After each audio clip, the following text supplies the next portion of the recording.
Please subscribe Ito Money Vlog.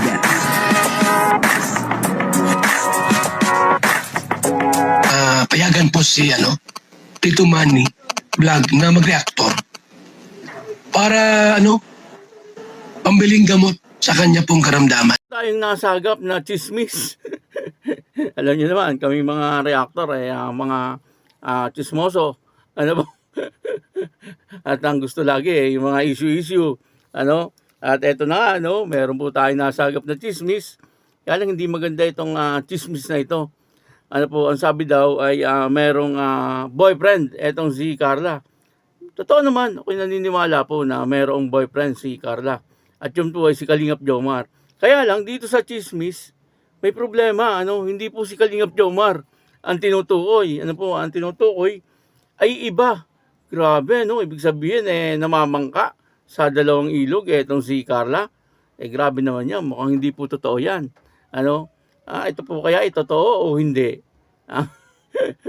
At ang problema ay kamag-anak pa ni Carla. Ang nagchichismis. Grabe, talaga nga naman, kahit kamag-anak ay hindi na pwedeng pagkatiwalaan. Talagang sisirain ang kamag-anak. Alamin po natin kung sinong kamag-anak ito ni Carla.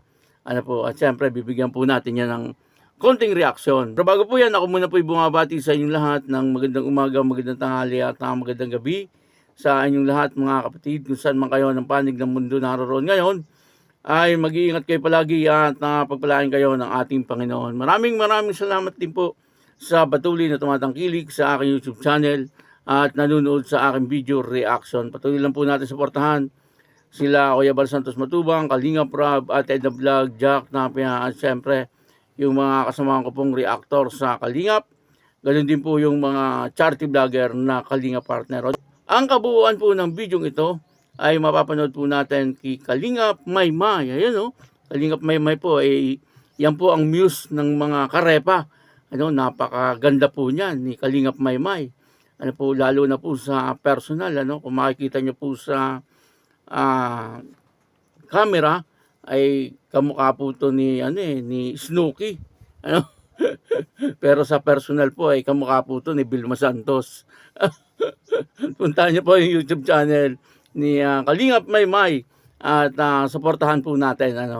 Ito po yung video, panoorin po natin.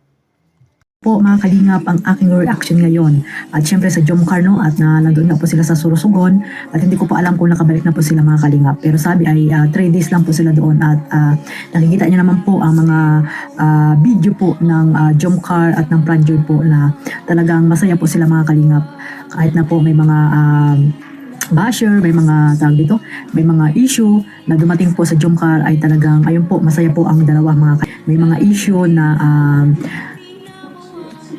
sabi nila, may ibang boyfriend itong si Baby Carla natin at syempre, tayo naman mga supporters ng Jomcar ay hindi naman po naniniwala sa kanyang tiyahin na talagang kinoment pa doon sa isang may post na supporters po ng Jomcar at ay nga daw po ang boyfriend di umano ni Baby Carla, Yun nga daw po ang boyfriend di umano ni Baby Carla natin mga Kalingap at kasama niya po yun, At si Baby Carla ay nakatalikod po at yung lalaki ay kalahati lang na nagpicture. Hindi natin alam kung yan ba ay kaibigan lang, pinsan, or tawag dito, classmate niya, mga Kalingap, At or nagkataon lang na nandoon siya sa tabi para nagpicture, di ba mga Kalingap?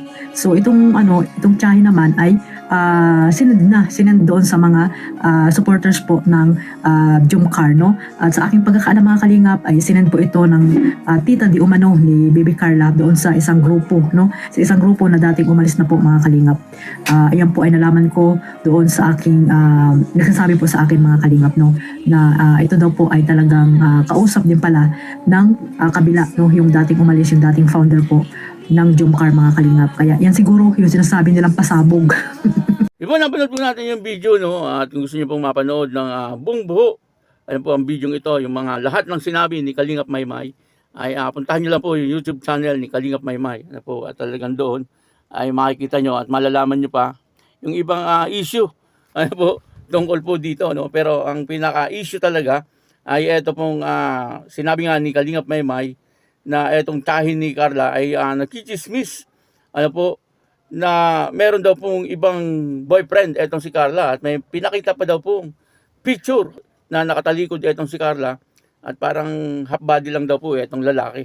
Grabe, no? Talaga nga naman. Ano po, mismong tiyahin na po yan. Ang nagsasabi, ano? Maaaring marami po ang maniwala dyan. Ano, kasi tiyahin po ang nagsabi, no? Pero po doon sa tunay na nakakaalam, ano, kung ano po talaga yung buhay ni Carla at nasusubaybayan po, ano, yung mga vlog kay Carla, ay malabo po, ano, na paniwalaan itong sinasabi ng tiyahin ni Carla. Ang maniniwala lang po dyan, siyempre, ay yung mga hindi po nakakaalam, ano, sa tunay na nangyayari kay Carla. Ano po, at kitang-kita naman po natin, ano, na talagang napaka-sweet ni Kalingap Jomar at Carla. Ano, doon po sa kanilang galawan ay may magsasabi po ba na itong dalawa ay hindi po nagkakaunawaan o kaya ay wala po bang relasyon?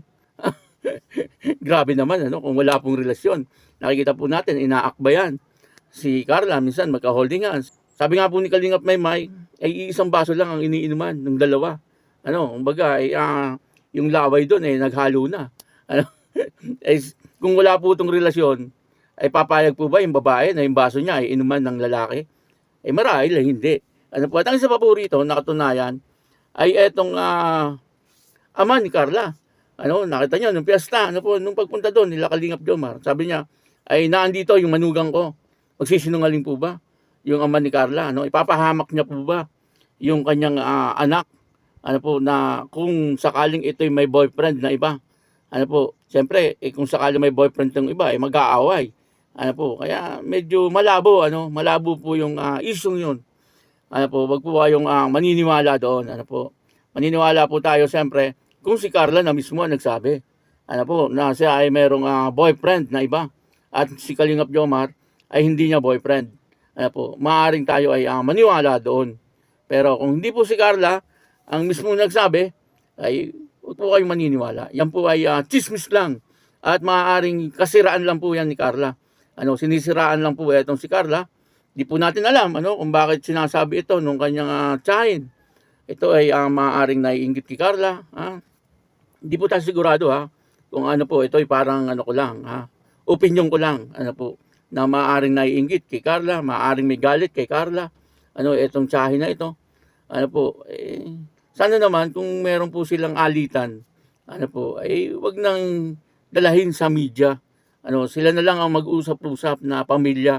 Kasi kawawa naman po si Carla. Ano po, ginagawa ng issue. Ay alam niyo naman, si Carla ay estudyante. Ano po, at napakabait na bata. Tapos magkakaroon po ng issue ganyan. Ay pangit po, ano, para kay Carla. Kasi sasabihin po nung iba, namamangka sa dalawang ilog, itong si Carla. Yung maniniwala. Ano po, pero alam ko naman, mas marami po ang hindi maniniwala.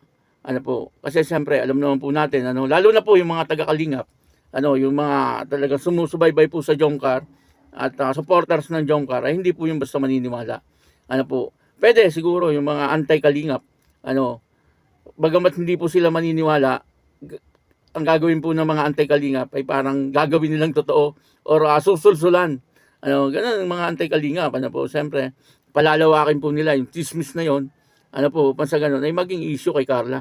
Ano, ganun po ang siguradong gagawin ng mga anti-Kalingap. Ano po, alam niyo naman, yung mga anti-Kalingap, ano po, gusto po lagi ay issue. Ayaw po nila ng mga nangyayaring maganda. Ang gusto po nila ay yung mga nangyayari na hindi maganda. At siguro, etong tiyahin ni Carla, siguro ay anti-Kalingap. Ano po, kaya ay malaki ang galit kay Carla. Ano po kaya ang kinagagalit nito kay Carla? Bakit po niya sinasabi ng ganon? Ano po, dapat kausapin ito ng magulang ni Carla na wag po magsalita ng ganon sa media kasi makakasira po ito talaga kay Carla. Ano po, sa bagay, karamihan naman po ay hindi maniniwala sa isyung ito. Ano po, kaya yun, ano, at ang masasabi ko po dito ay wag po kayong maniwala, yan ay issue lang. Ano po, ang isang patunay ay ang ama ni Carla. Ano po, na kung ituring niya talaga itong si Kalingap Jomar ay parang tunay na niyang anak, no? Kasi nga, sabi niya nga, naandito na manugang ko. Liwanag yon, ano, na ibig sabihin, ay alam niya na boyfriend ni Carla, etong si Kalingap Jomar. At wala nang iba. Kung talagang nakakaalam po ng buhay ni Carla, ay walang iba kundi etong kanyang mga magulang. Ano po, at sigurado naman na ang kanyang mga magulang ay hindi po yan magsisinungaling at gagawa ng basta-bastang kwento lang.